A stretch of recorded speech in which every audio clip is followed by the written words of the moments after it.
Hi everyone, my name is Mallory Reed and I'm one of the program managers for Yancey's Wellness Program, and we want to welcome you to the Healthy Break on Sleep Smart. So we have a lot of information to cover and we're excited to present to you all.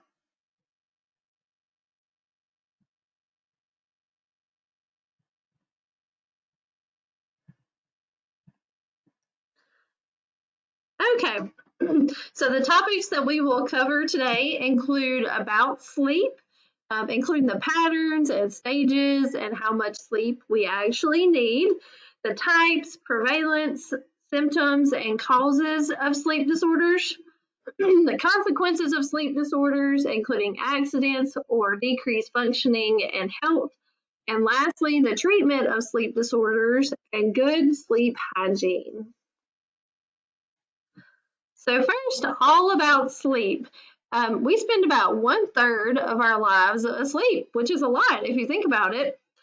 Sleep is an active process, meaning no organ or regulatory system shuts down, but there is a slight decrease in the metabolic rate. Some brain activity actually increases during sleep. Delta waves are the slowest recorded brain waves in human beings, and they are most often found in infants and young children, and they are associated with the deepest levels of relaxation and restorative healing sleep. Many parts of the brain are active or have awake periods, and most people spend about 2 hours per night in REM sleep or dream state. Some hormones actually increase during sleep, including the growth hormone, which is released from the pituitary gland, and that plays a huge important role in growth, body composition, cell repair, and metabolism. It also plays a role in muscle growth, exercise performance, and recovery from injuries or illness. Melatonin is also released at night, and that serves as a time cue, the biological clock, and promotes sleep anticipation in the brain. It's a critical part of the body's sleep awake cycle, and production actually increases with evening darkness, which helps promote healthy sleep and help to orient our circadian rhythm.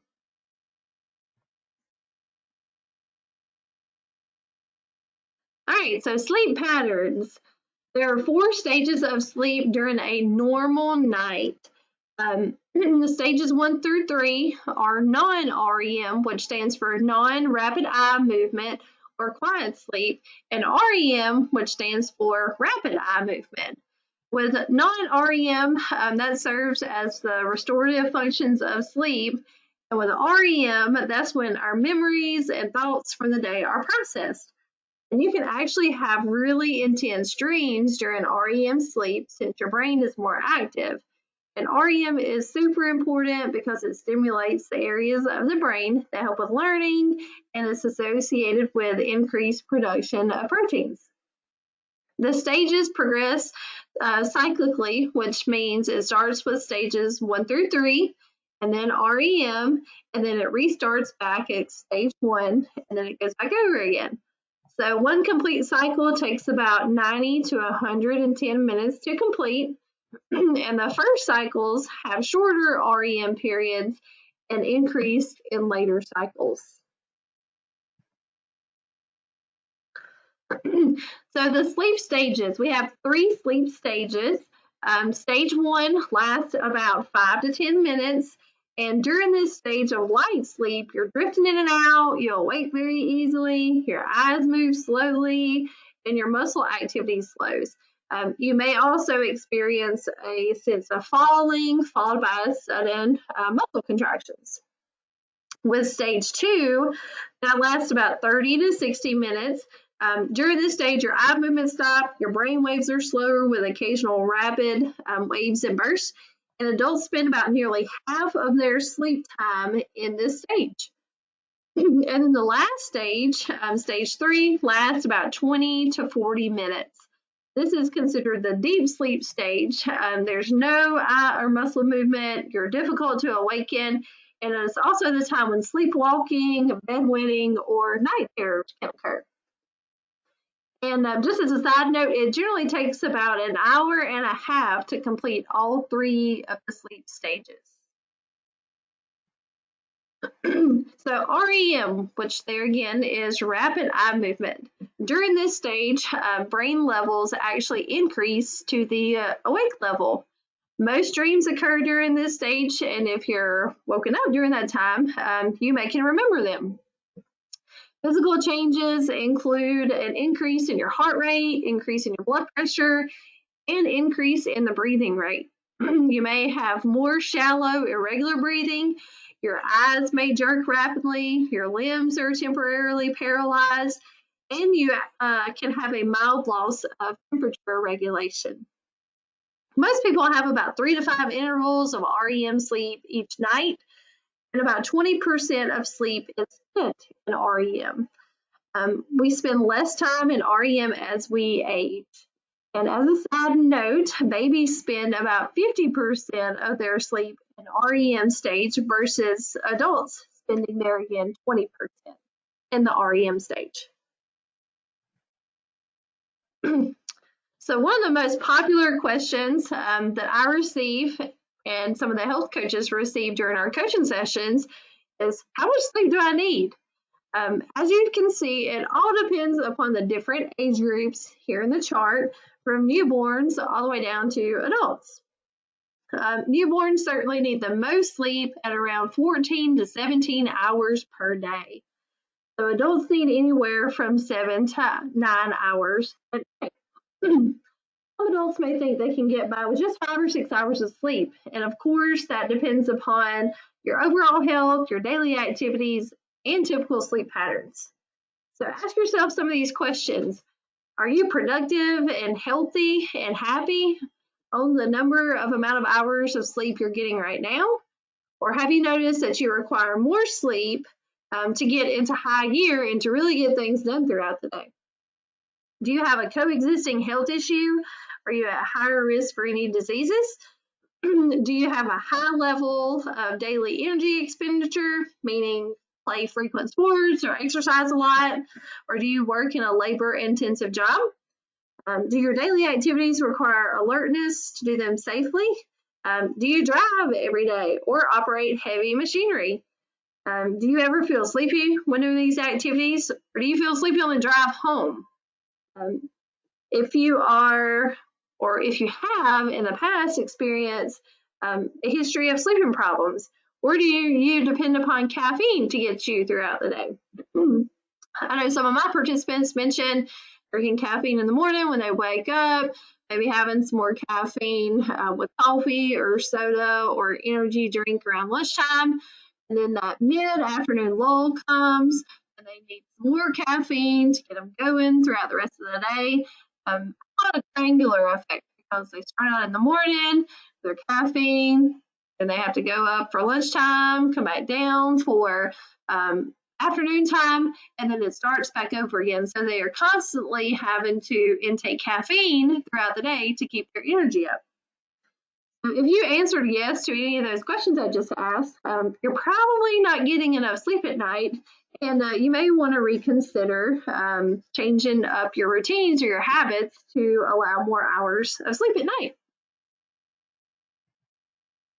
So for the most common sleep disorders include snoring or sleep apnea, insomnia, narcolepsy, and restless leg syndrome. So the first one there, snoring or sleep apnea, that's a hoarse or harsh sound that occurs when air flows past relaxed tissues in your throat, which causes the tissues to vibrate as you breathe. It's often associated with obstructive sleep apnea. Insomnia is when you have trouble falling asleep or staying asleep. And believe it or not, about 1/3 of Americans are affected by insomnia. Narcolepsy is when you have an overwhelming daytime drowsiness or sudden attacks of sleep. It's also when you have difficulty staying awake for long periods of time, regardless of the circumstances.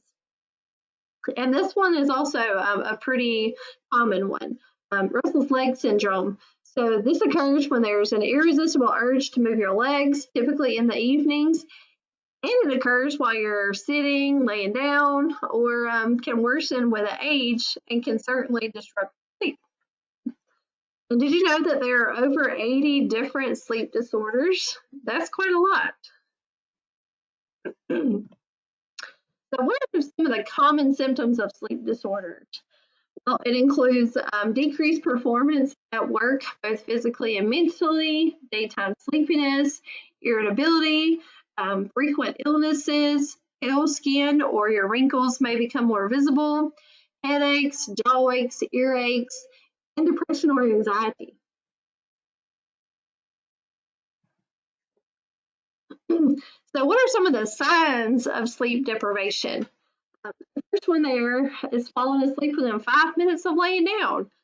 Most well rested people take about 10 to 15 minutes to fall asleep.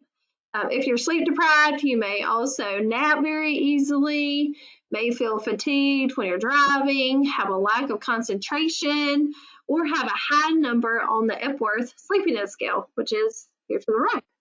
The scale is used for screening and identifying or monitoring excessive daytime sleepiness with people with obsessive sleep apnea. So you may want to Google this or take a look at it later and quiz yourself on the sleepiness. And a score of 10 or below is actually normal. So once you take it, add your points up. If you're 10 or below, then you're normal on the sleepiness scale. And some consequences of sleep disorders. There again, drowsy driving. You're actually at a 2 to 4 greater risk at having an accident if you drive drowsy. And about 20% of drivers that were polled have dozed off at least once behind the wheel. One night of sleep deprivation is equal to illegal intoxication. So some examples, being awake for at least 18 hours is the same as having a blood alcohol content of 0.05. And then being awake for at least 24 hours is equal to having a blood alcohol content of 0.10. And of course, this is higher than the legal limit of 0.08 in all the states. Work performance and accidents can also occur, which contributes to job absenteeism and loss of productivity. Mistakes and work accidents can increase. And of course, there is a lot of errors in judgment. So you may be wondering, well, what are some of the health consequences of sleep disorders? Your cardiovascular system, endocrine system, and immune system are all compromised due to a lack of sleep. So with your cardiovascular system, there's an increase in your blood pressure. You're also at an increased risk for heart attacks or strokes. And with 5 or few hours of sleep at night, then you can have a 45% greater risk of having a heart attack or a stroke. With your endocrine system, it affects the appetite regulating hormone. There's an increased risk of diabetes and impaired fasting glucose tolerance, increased risk for obesity and weight management troubles, increase in stress hormones, and the thyroid and growth hormones are also affected. And then lastly, with your immune system, you're more susceptible to illnesses. Some more health consequences of sleep disorders with a nervous system include an increased risk of falling, increased risk of tremors or seizures, and an increased risk in pain or frequent headaches. With your mental health, you may experience more distress, irritability, depression, alcohol use, and even thoughts of suicide. There's also a feeling of a decreased quality of life. And lastly, even an early death. So with 6 hours of sleep or less per night, it can mean a 15 to 30% greater risk of dying, regardless of the cause. So treatment of sleep disorders. There are several treatments of sleep disorders, including good sleep hygiene and medications. So with good sleep hygiene, we'll go over that on the next slides. With medications, both prescribed and over-the-counter. Most over-the-counter sleep aids are antihistamine-based medications. It can result in drowsiness that persists long after you wake up. Over-the-counter sleeping aids may lose their effectiveness over time. And of course, if you are considering an over-the-counter sleep aid or medication, please discuss it with your healthcare provider or doctor before taking anything. Also, psychotherapy or stress management. You can talk with a licensed professional regarding stress management, relaxation techniques like yoga, stretching, deep breathing techniques, or meditation. And obstructive sleep apnea treatment can, of course, include a mouth appliance, surgery, like having your tonsils or adenoids removed, weight reduction if you're overweight or obese, or having a CPAP machine, which stands for continuous positive airway pressure. So good sleep hygiene. What is good sleep hygiene? Make sure your bed is for sleeping only. Limit eating, reading, watching TV, studying, work, or different hobbies in your bed or bedroom. When you go to bed, make sure you're drowsy. Don't wait until you can hardly hold your eyes open, or if you're about to fall asleep somewhere else. Just go ahead and go to bed. If you don't fall asleep within 20 minutes, get up, leave the bedroom, go complete a small task or read something dull like a relaxing book. And make sure your room and bed are comfortable. Cut back on clutter in your bedroom, keep your bedroom temperature cool. 60 to 67 degrees is a good sleeping temperature, and anything below 54 or above 75 may actually disrupt your sleep at night. Keep your lighting low, so expose yourself to bright lights during the day and low light at night. And lastly, make sure your bed, sheets, and PJs are comfortable and not moving. Some more tips for good sleep hygiene. Have a relaxing routine. That may include a warm bath or a shower at night, quiet activities like reading a book or something. Lower your lights. So put down your computer, tablet, cell phone, or TV. You want to keep those lights low. Develop a regular sleep schedule. So try and go to bed and get up around the same time each day, and limit your naps during the day too. Also limit stimulating behaviors before bedtime. So limit caffeine after 2 p.m., limit alcohol after dinner, limit large or spicy meals, and limit vigorous exercise 4 to 6 hours before bed. Some more good sleep hygiene tips. De-stress or learn relaxation techniques for both your physical and mental health. Maintain a regular physical activity routine. Believe it or not, physical activity and exercise can help with stress and can improve your sleep quality. Don't go to bed hungry or full. Try and eat a light snack or food with tryptophan. That can include milk, canned tuna, turkey, oats, cheese, nuts, seeds, whole wheat bread, and bananas.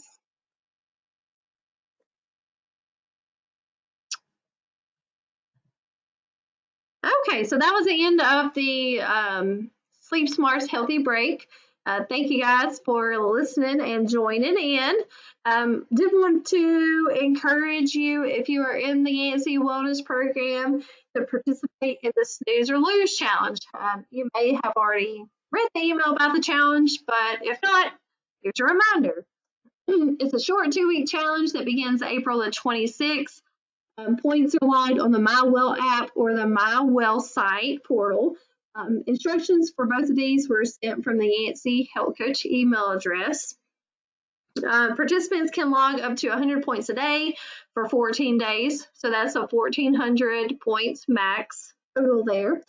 And we got some great prizes to give away, including a $100 raffle for anyone who logs 750 points or more. If you just log into the MyWell app or the MyWell site portal and join the challenge, then your name goes into the hat for the raffle for $25. So participants will, of course, track their points based on the honor system in the MyWell app or MyWell site. Daily points are based on the following trackers, including sleeping a minimum of 7 hours the night before, regular exercise, going to bed at a regular time, getting up at the same time, avoiding eating at least 2 hours before bedtime, avoiding nicotine, caffeine, or alcohol in the evening, and turning off the TV or computer at least 1 hour before bedtime. So you must log into your portal to track your points here. And another reminder, if you are in the wellness program, don't forget to record your wellness activities in the My WellSite portal. So you'll log in to the web address listed there. At the top, if you've forgotten your username or your password, you can click forgot username/password, or you can email or reach out to your CHP health coach for help. So you can get 50 points for attending this Healthy Break session, and instructions for logging points were sent out from the health coach email account. So take a look at them, or if you need them again, there again, you can reach out to your coach or the health_coach at nancybros.com. If you have any questions, please don't hesitate to reach out to your CHP health coach or the health coach email address listed there for more information. Thank you all for attending the Sleep Smart's Healthy Break, and I hope you have a wonderful day.